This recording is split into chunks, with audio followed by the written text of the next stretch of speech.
High বন্ধুরা, আমার নতুন আরেকটি ভিডিওতে তোমাদের সবাইকে স্বাগত।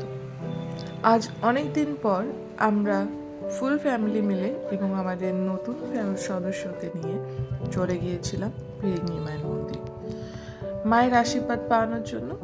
আর তার সাথে সাথে মায়ের একটু পুজো দিয়ে মায়ের কাছে বসে নিজেদেরও মনটাকে ভালো রাখার জন্য। তো দেখো, মন্দিরে ঢুকতেই দেখলাম কত বান্ধব এদিক ওদিক ছোটাছুটি করছে। সানভীর ভাবি তো সেই ভয়ে সানভীর হাতটাকে চেপে ধরলো। তো কারণ আমরা সবাই জানি বান্দররা ছোট বাচ্চাদের দেখলে একটু বেশি লাফাঝাপা করে।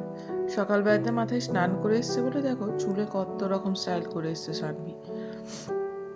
তারপরে জল টল নিয়ে হাতে আমরা বেরিয়ে পড়লাম মায়ের দিকে, মায়ের একটু দর্শন করে আসার জন্য। তার আগে ভাবলাম বাইরে গিয়ে একটু পুজোর ডালা নিয়ে নিই। তো পুজোর ডালা ঠালা নিয়ে আমরা আবার চললাম মন্দিরের ভেতরে। মন্দিরের ভেতরে গিয়ে পরে সেখানে মায়ের দর্শন হবে এবং মায়ের পুজো করাবো।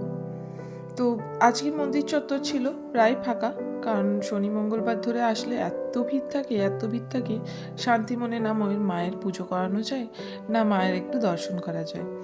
তো আজকে সেই জন্য এই ফাঁকা দিনটাই আমরা বেছে নিয়েছিলাম যে খানিকক্ষণ মায়ের মন্দিরে বসেও থাকবো আর এখানে বসে থেকে তারপরে বাড়ি যাব।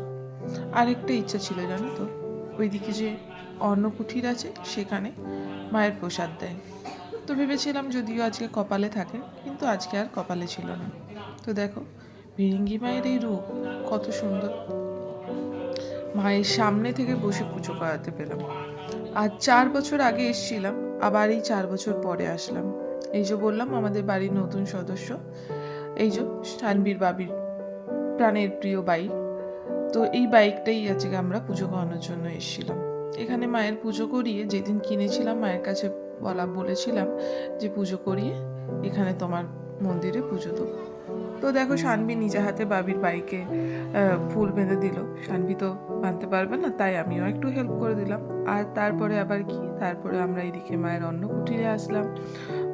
অন্নকুটিরে এসে পরে এবার বাড়ি যাওয়ার পালা। না না, বাড়ি না, এর আগে যাব পেট পুজো করতে, কারণ সকাল থেকে পেটের মধ্যে একদম ইঁদুরগুলো লাফালাফি করছে।